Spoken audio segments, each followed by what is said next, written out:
Hello everyone, welcome back to my channel. আজ আমি আবার একটা লাইটরুমের এডিটিং টিউটোরিয়াল নিয়ে এসেছি। আজকে যে ছবিটা দেখাবো সেটি হচ্ছে একটি জঙ্গল ব্যাবলারের, যাকে চলতি ভাষায় আমরা বলি ছাতারে। আজকে যে ছবিটার ওপর এডিটিং হবে সেই ছবিটা কিছুটা আন্ডার এক্সপোজড, অর্থাৎ চলতি ভাষায় বলতে গেলে ছবিটাতে অনেকটাই শ্যাডো বেশি, লাইট কম। তো এই ধরনের ছবি কিভাবে এডিট করা যায় আরো ভালো লাগবে, সেটাই আজকে দেখব। চলুন শুরু করা যাক। প্রথমে আমরা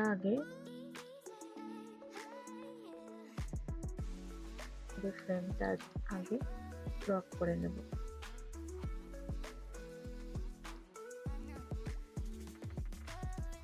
আমি 4.3 রেশিওতে হরাইজন্টাল ক্রপও করতে পারি, ভার্টিক্যাল ক্রপও করতে পারি।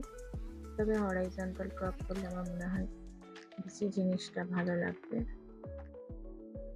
এবার রুল অফ থার্ড অনুযায়ী আমি ক্রপ করছি। যে ছবির প্রসঙ্গে যেটি ভালো লাগবে সেই অনুযায়ী ক্রপ আপনারা করতেই পারেন। আমি রুল অফ থার্ড অনুযায়ী এখানে ক্রপ করলাম।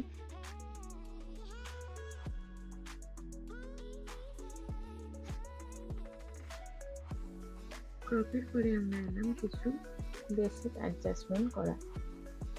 ক্রপ আমাদের হয়ে গেছে রুল অফ থার্ড অনুযায়ী 4.3 রেশিওতে আমি ক্রপ করেছি। এরপর আমি করব কিছু বেসিক অ্যাডজাস্টমেন্ট বলতে গেলে প্রথমে আমরা বাড়াবো একটু এক্সপোজার, খুব বেশি না।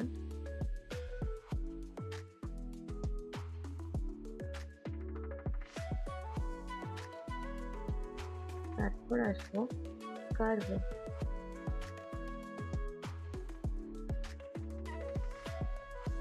প্রয়োজন মতো কার্ভের অপশনটা বাড়ালাম।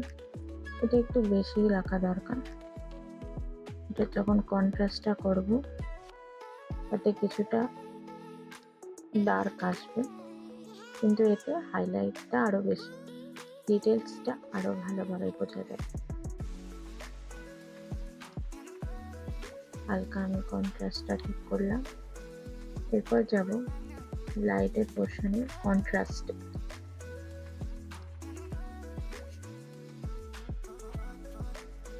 কন্ট্রাস্টটা আমি হালকা বাড়াচ্ছি।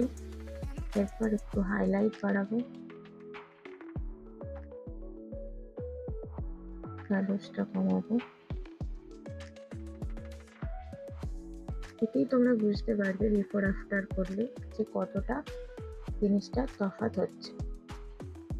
এটা বিফোর, এটা আফটার, শুধুমাত্র লাইটে চেঞ্জ করে এতটা জিনিসটা আপনারা বুঝতে পারবেন কতটা ডিফারেন্স হয়েছে। কার্ভের আরো কিছু অ্যাডজাস্টমেন্ট থাকলে করতে পারা যায়।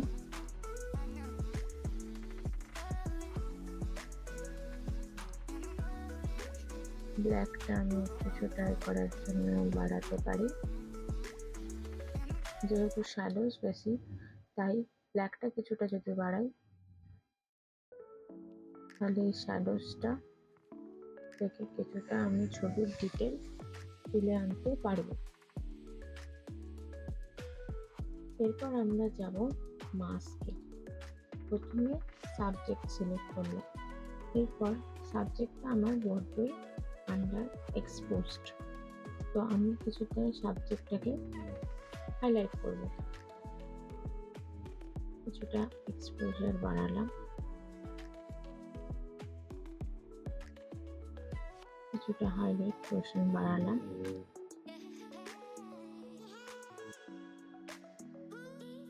এরপর আমি এলাম কার্ভে।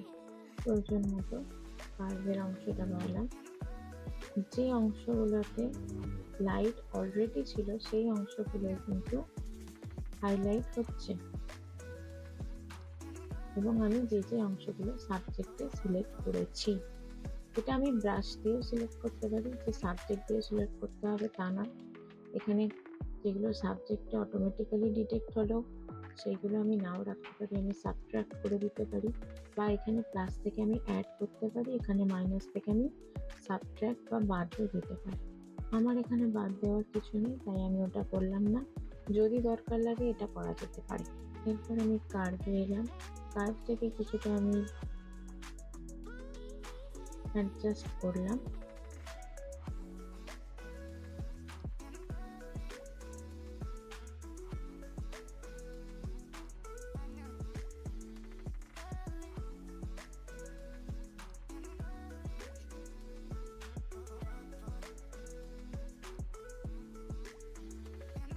আমি এখানে হাইলাইটটা আরেকটু বাড়ালাম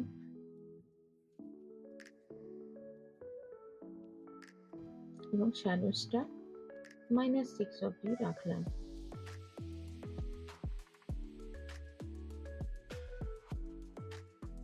এবার এখানে সাবজেক্টের হালকা টেক্সচারটা বাড়াবো, ক্ল্যারিটি চাইলে আমি বাড়াতে পারি, নাও বাড়াতে পারি, ডিপেন্ড করে। হালকা আমি শার্পনেস বাড়ালাম, এটুকুই ইনাফ। এরপর আমি যাব নেক্সট মাস্ক। এক্ষেত্রে আমি করব ব্যাকগ্রাউন্ড মাস্ক। ব্যাকগ্রাউন্ডটা সিলেক্ট হয়েছে। এইবার ব্যাকগ্রাউন্ড অপশনটা আমি যদি আরো এক্সপোজারটা বাড়াতে চাই আমি বাড়াতে পারি, তবে আমার ব্যাকগ্রাউন্ডটা অত বেশি এক্সপোজ চাই না, সেক্ষেত্রে আমি হালকা এটা কমাবো। কার্ভ অপশন থেকে আমি হালকা এটা আন্ডার এক্সপোজটি রাখবো এবং শুধু আমার সাবজেক্টটাকেই আমি এক্সপোজারটা ঠিক করব। ব্যাকগ্রাউন্ডটা হালকা আন্ডার এক্সপোজটি রাখছি। ব্যাকগ্রাউন্ডে যদি আমি হাইলাইট অপশনগুলোতে একটু ক্লিক করি আর শ্যাডোসগুলো করি, এতে কি হবে ডিটেলসটা ভালো বোঝা যাবে, কিন্তু ব্যাকগ্রাউন্ডের যে অংশগুলো, যে পাতাগুলো আছে ব্যাকগ্রাউন্ডে, সেগুলো কিছুটা হলেও হাইলাইট হবে। ওটা যদি পুরোটাই শ্যাডোতে থাকে তাহলে জিনিসটা অতটা সুন্দরভাবে উঠে আসবে না। কিছু জায়গা হাইলাইট থাকা দরকার, না হলে ব্যাকগ্রাউন্ডটা ব্যাকগ্রাউন্ডই মনে হবে না, মনে হবে পুরোটাই যেন মেকি। এবার ব্যাকগ্রাউন্ডে আমি হালকা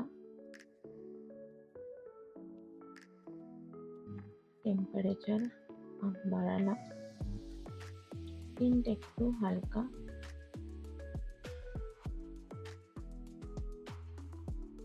গ্রিন করলাম এবং স্যাচুরেশন বাড়ালাম। এরপর আমরা থার্ড মাস্কে যাব, রেডিয়াল গ্রেডিয়েন্ট।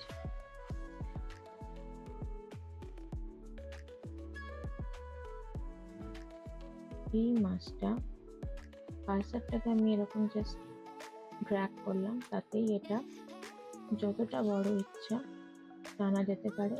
তারপর এই পয়েন্টগুলো দিয়ে এটি ছোট বা বড় আমি করতে পারি, ভেতরের অংশটা আমি ছোট করতে পারি।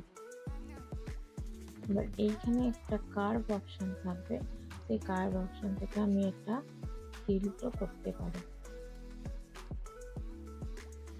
দেখে নিলাম। এবার আমি এই জিনিসটা কেন করছি সেটা আমি বোঝাচ্ছি। এই পোর্শনটা থেকে সাবজেক্টের ওপরে লাইটটা এসেছে, আর কোনো সোর্স নেই সাবজেক্টের ওপরে লাইটটা আসা। তো যে পোর্শন থেকে সাবজেক্ট তাকিয়ে আছে, যে পোর্শন এবং যে পোর্শন থেকে লাইটটা সাবজেক্টের ওপরে পড়ছে, সেই জায়গাটা আমাকে একটু হাইলাইট করা দরকার, যাতে যখন কোনো ভিউয়ার ছবিটা দেখে, ছবিটা দেখলে তার একদম অ্যাট্রাকশনটা পুরোপুরি সাবজেক্টের ওপরেই পড়ে।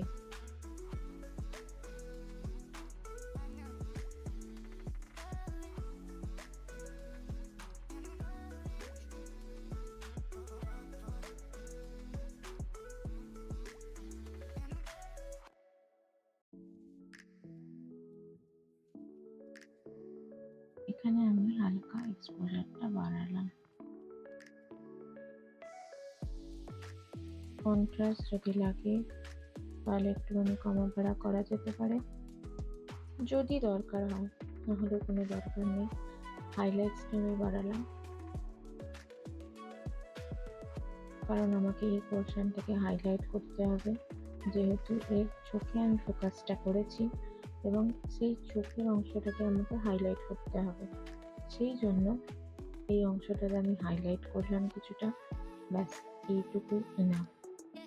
এটাই লাস্ট মাস্ক। ব্রাশ সিলেক্ট করলাম, এবারে ব্রাশের সাইজটা একটু ছোট করবো এবং এই অংশটাকে হালকা হাইলাইট করব।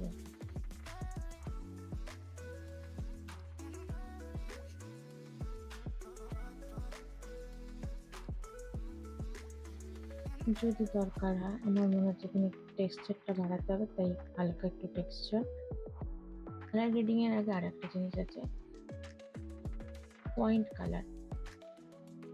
পয়েন্ট কালারে আমি চাইলে এই অংশটা বাড়াতে পারি, এই অংশটা সিলেক্ট করে তার হিউ, স্যাচুরেশন এবং লুমিনেন্সটা বাড়াতে পারি। লুমিনেন্সের জিনিসটা একটু ব্রাইট বা হালকা হবে, স্যাচুরেশনে সেই জিনিসটার কালারটা আরেকটু ডার্ক হবে। এরপর আসবো কালার গ্রেডিং। এক্ষেত্রে কিন্তু আর কোনো মাস্ক অ্যাপ্লাই হচ্ছে না, এক্ষেত্রে পুরো ছবিটার ওপরেই কাজটা হবে। প্রথমেই আমরা নিচ্ছি শ্যাডোস। শ্যাডোস যেহেতু বেশিরভাগ অংশটা এর শ্যাডোতে আছে, তাই আমি কোনো পয়েন্ট সিলেক্ট করলেই পুরো ছবিটা এত বেশি ডার্ক, এত বেশি গ্রিন হয়ে যাচ্ছে। তো এখানে ধ্যান রেখে কাজ করতে হবে, যে ছবিতে যে পরিমাণ শ্যাডোস আছে, যে পরিমাণ হাইলাইট আছে, সেই অংশের উপরে ততটা কালার এফেক্ট করবে। আমার পুরো জন্য রিসেট শ্যাডো করলাম, আমি গ্রিনে নিয়েছি।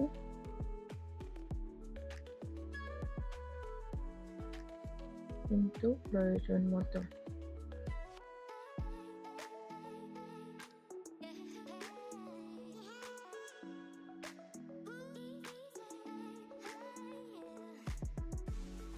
এরপর নেব হাইলাইট।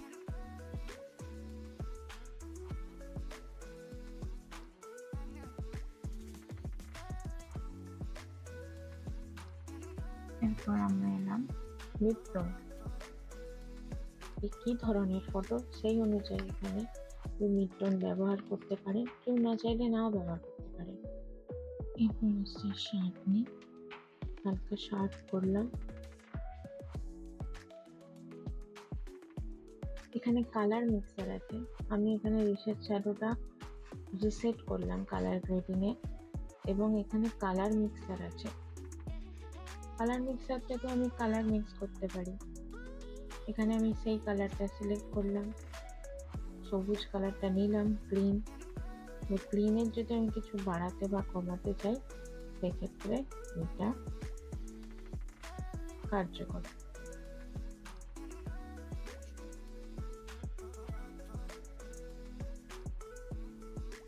যতটুকু পরিমাণ শ্যাডো দরকার, শ্যাডোতে কালার গ্রেডিং দরকার, এর থেকে বেশি করলে অনেক জিনিসটা অনেক স্যাচুরেটেড হয়ে যাচ্ছে, ওভার স্যাচুরেটেড হয়ে যাচ্ছে, তাই এইটুকুই দরকার।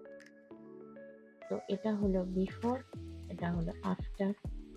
তো ভিডিওটি দেখে যদি আপনারা কেউ কিছু শিখে থাকেন, তাহলে কমেন্ট বক্সে অবশ্যই জানাবেন। আর আমার চ্যানেলটি কেমন লাগছে অবশ্যই জানাবেন। ভালো লাগলে শেয়ার করবেন, সাবস্ক্রাইব করবেন।